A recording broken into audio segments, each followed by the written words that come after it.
ஸ்ரீ குருப்யோ நமக. குருர் பிரம்மா குருர் விஷ்ணுர் குருர் தேவோ மகேஸ்வரக குரு சாட்சாத் பரம் பிரம்ம தஸ்மை ஸ்ரீ குரவே நமக. சதாசிவசமாரம்பாம் சங்கராச்சாரிய மத்தியமாம் அஸ்மதாச்சாரிய பர்யந்தாம் வந்தே குரு பரம்பராம். குரவே சர்வலோகானாம் விஷஜே பவரோகிணாம் நிதயே சர்வவித்யானாம் தட்சிணாமூர்த்தயே நமக. ஸ்ருதிஸ்மிருதிபுராணானாம் ஆலயம் கருணாலயம் நமாமி பகவத்பாதம் சங்கரம் லோகசங்கரம். सदात्मध्याननिरतं विषयेभ्यः पराङ्मुखं नौमि शास्त्रेषु निष्णातं चन्द्रशेखरभारतीं. विवेकिनं मगाप्रज्ञं धैर्यौधार्यक्षमानिधिं सदा अभिनवपूर्वं तं विद्यातीर्थगुरुं भजे. भारतीकरुणापात्रं भारतीपदभूषणं भारतीपदमारूढं भारतीतीर्थमाश्रये. विद्याविनयसम्पन्नं वेदरागं विवेकिनं वन्दे वेदान्ततत्त्वज्ञं विदुशेखरभारतीम्. அனைத்து பெரியோர்களுக்கும் நீலாயுதாட்சிகுமாரின் நமஸ்காரங்கள்.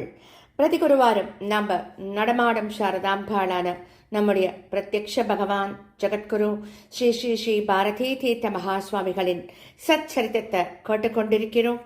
போன வாரத்தின் தொடர்ச்சியை தான் தொடர்ந்து கேட்கப் போகின்றோம்.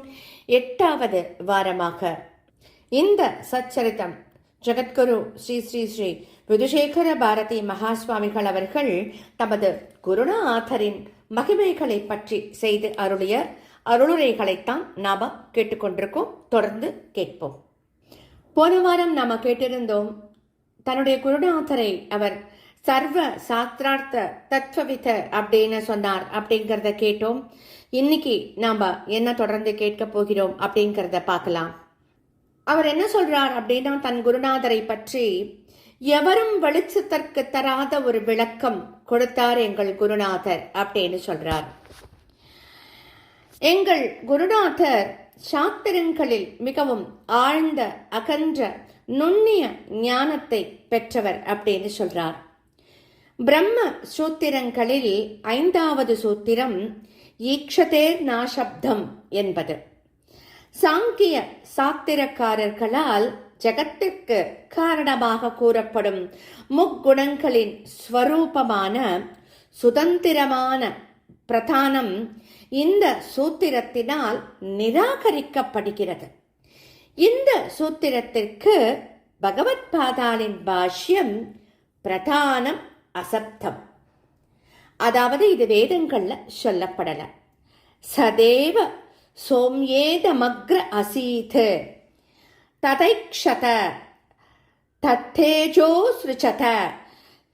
இப்பேற்பட்ட வேத வாக்கியங்களில் சத் என்கின்ற சொல்லால் எந்த ஒரு ஜெகத் காரணம் விளக்கப்படுகிறதோ அது பிரதானம் கிடையாது. எதனால் என்றால் ஈக்ஷணத்தினால், அதாவது அது ஈக்ஷதேகே அப்படிங்கிறதாகும். பிரதானம் அசப்தம் ஈக்ஷணத்தினால் அப்படின்னு சொன்ன பின்னாடி இது வேதத்துல சொல்லப்படவில்லை, அதனால பிரதானம் ஜகத்திற்கு காரணம் ஆகாது அப்படின்னு சொல்லப்படுகிறது. ஆகையால் இங்கு மேல்நோட்டமாக பார்த்தோமானால் ஒரு முரண்பாடு இருப்பதாக தோன்றும். பிரதானம் அசப்தம் ஈக்ஷணத்தினால் என்று சொன்னால் இந்த அனுமானத்தினால் ஹேதுவான ஈக்ஷணம் பட்சமான பிரதானத்தில் இல்லை என்று ஆகிறது. ஏனென்றால் பிரதானம் என்பது அச்சேதனமானது. ஈக்ஷணம் என்பது, ஈக்ஷணம்னா மனதில் சித்தரித்து பார்ப்பது. அந்த ஈக்ஷணம் என்பது சைத்தன்யமுள்ள இடத்தில்தான் இருக்க முடியும். ஆகையால் இந்த மாதிரியான அனுமானம் சரியல்ல என்று தோன்றுகிறது. இந்த இடத்தில் குருநாதர் இந்த அனுமான பிரயோகத்தை எவ்வாறு பொருள் கொள்ள வேண்டும் என்று சொன்னார். பிரதானம் அசப்தம் ஈக்ஷணா பாவாத் என்று கொள்ள வேண்டும் அப்படின்னு சொன்னார். சூத்திரத்தில் ஈக்ஷதே ந அசப்தம் என்பதில் எந்த ஒரு ந என்கின்ற சொல் உண்டோ அதனுடைய பொருளான இல்லை என்கின்ற எதிர்மறை பொருளை ஈக்ஷதேகே, அதாவது ஈக்ஷணத்தினால் என்னும் சொல்லில் ஈக்ஷணம் என்ற மூல சொல்லின் பொருளுக்கும் வேற்றுமை உறுப்பின் பொருளான ஹேதுவிற்கும் நடுவில் சேர்த்து பொருள் கொள்ள வேண்டும். அப்போது இக்ஷணம் இல்லையாதலால் என்று ஹேதுவின் பொருளை சொல்ல முடியும். இந்த ஈக்ஷணம் இல்லாதது என்ற பொருளுடைய ஹேது அச்சேதனமான பிரதானத்தில் இருப்பதற்கு எந்தவித தடையும் இல்லை. இப்படித்தான் பாஷ்யத்தை பொருள் கொள்ள வேண்டும். ஒரு சொல்லிற்கும் அதன் உருவுக்கும் நடுவில் எவ்வாறு எதிர்மறை பொருளை கொடுக்கும் ந என்கின்ற சொல்லை சேர்த்து பொருள் கொள்ள முடியும் என்று சந்தேகப்பட வேண்டிய அவசியமே இல்லை. நம் முன்னோர்கள் அவ்வாறு பொருள் செய்து காண்பித்துள்ளார்கள்.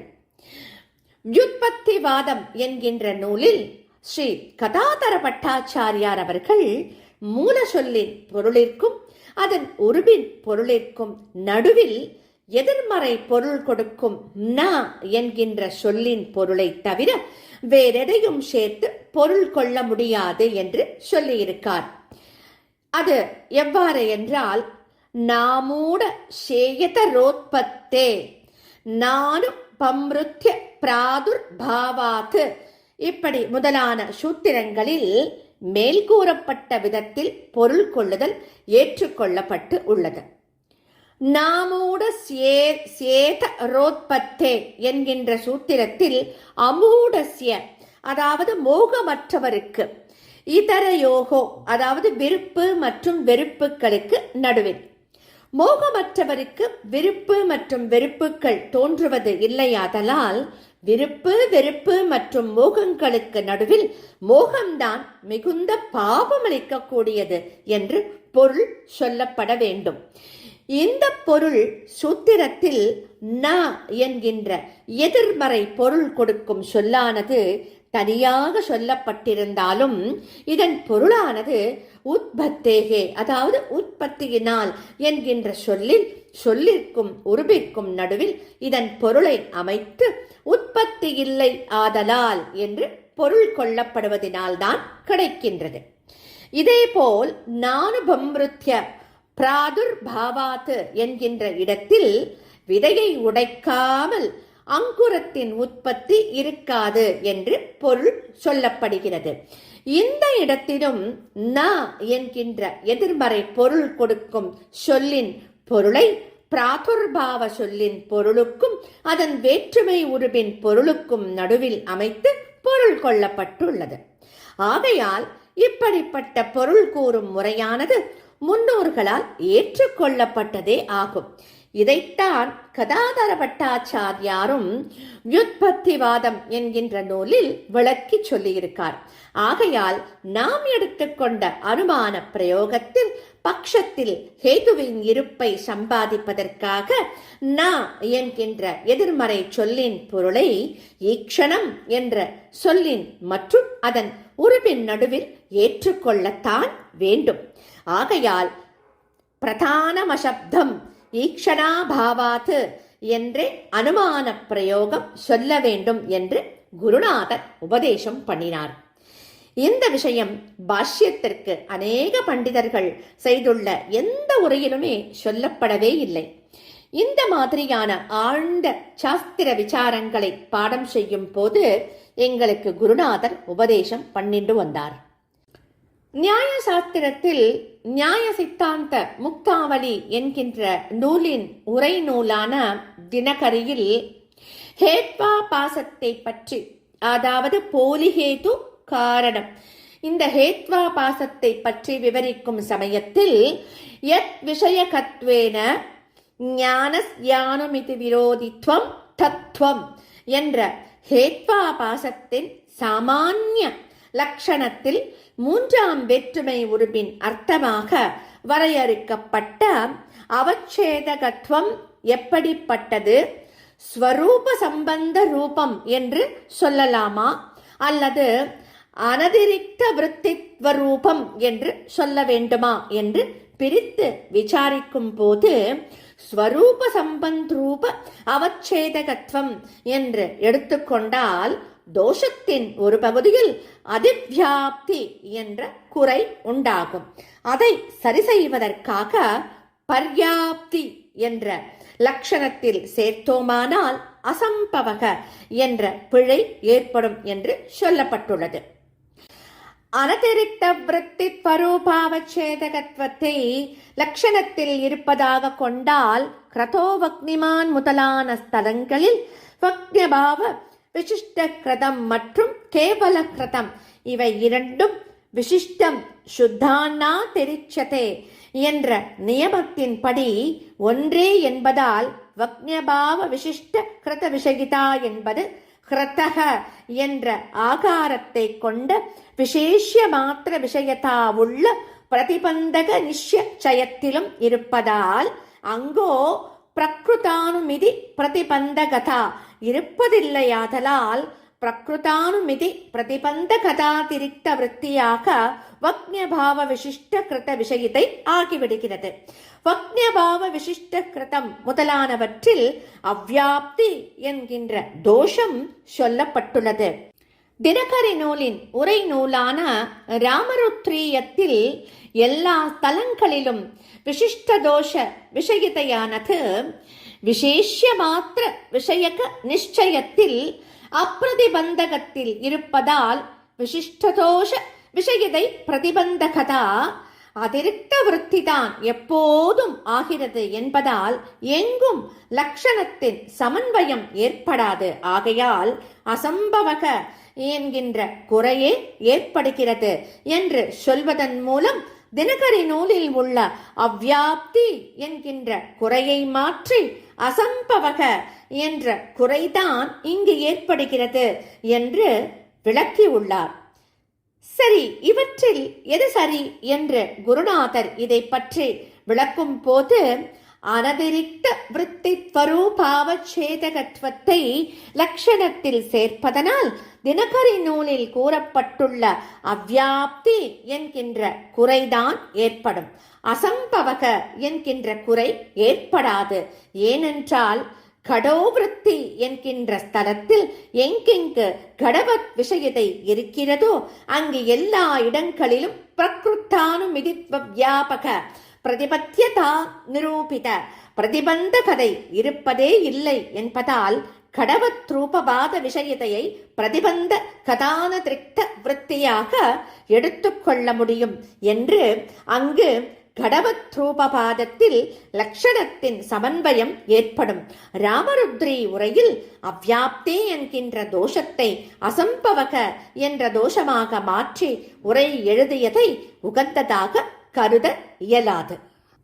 ராமருத்ர பட்டாச்சாரியார் எல்லா சாஸ்திரங்களிலும் கரை கண்டவராக ஆழமான விசாரங்களை தமது உரையில் விளக்கி சொல்கிறார். அதை படிப்பவர்களுக்கு சிறந்த ஞானம் ஏற்படுகிறது. ஆயினும் இந்த இடத்தில் இந்த கடோவிருத்தி என்கின்ற ஸ்தலத்தில் லட்சண சமன்வயம் ஏற்படும் என்பதை கவனிக்காமல் இவ்வாறு அவ்வியாப்தி தோஷத்தை அசம்பவக என்று மாற்றி எழுதிவிட்டார் என்றுதான் நாம் கொள்ள வேண்டும் என்று குருநாதர் சொன்னார். இவ்வாறு சாத்திரங்களில் தலை சிறந்த வெவ்வேறு உரை ஆசிரியர்கள் ஏதாவது ஒரு விஷயத்தில் முரண்படும் போது எங்கள் குருநாதர் அதன் சரியான பொருளை எடுத்துக்காட்டோடு எங்களுக்கு விளக்கி சொல்வார். இப்பேற்பட்ட தலை சிறந்த பண்டிதர் தான் நம்முடைய குருநாதர் தட்சிணாம்நாய சிங்கேரி ஸ்ரீ சாரதா பீடாதீஸ்வர ஜகத்குரு சங்கராச்சாரிய ஸ்ரீ ஸ்ரீ ஸ்ரீ பாரதி தீர்த்த மகா சுவாமிகள் அவர்கள். குருநாதர் எவ்வாறு சாஸ்திரங்களில் ஈடு இணையற்ற பாண்டித்யத்துடன் திகழ்கிறார்களோ அதே போல சமஸ்கிருதம் முதலான அனைத்து மொழிகளிலும் சிறந்த பாண்டித்யம் உள்ளவர்களாக திகழ்கிறார்கள். அவர்கள் மிக அழகானதும் பொருட்செறிவுள்ளதுமான அநேக சோத்திரங்களையும் கீர்த்தனைகளையும் சமஸ்கிருத மொழியில் இயற்றியுள்ளார்கள். அவர்களது சமஸ்கிருத அனுக்கிரக பாஷணமானது வித்வான்களும் வியக்கும் வண்ணம் சிறந்த இலக்கண செறிவுள்ள அநேக வாக்கியங்களை உள்ளடக்கியதாக விளங்குகின்றது. இதை கேட்கும் சமஸ்கிருத மொழி பிரியர்கள் அளவற்ற ஆனந்தத்தை அடைகின்றனர். ஒவ்வொரு சந்தர்ப்பத்திற்கும் ஏற்ப பற்பல சுவாரஸ்யமான ஸ்லோகங்களை குருநாதர் உதாகரிப்பார். இவை நம்மால் குறிப்பெடுத்துக் கொள்ள வேண்டியவையாக இருக்கும். இப்படித்தான் ஒரு சமயம் ஸ்ரீரங்க கஷேத்திரத்தில் யாத்திரை செய்த போது பகவான் ஸ்ரீரங்கநாதரை பற்றிய ஒரு ஸ்லோகத்தை உதாகரித்தார். அது என்ன என்பதை நாம் அடுத்த வாரம் தொடர்ந்து கேட்கலாம். ஸ்ரீ சத்குருநாதா சரணம் சரணம். ஸ்ரீ சத்குருநாதா சரணம் சரணம். ஸ்ரீ சத்குரு பாகி பாகி பாகி பாகி பாகி.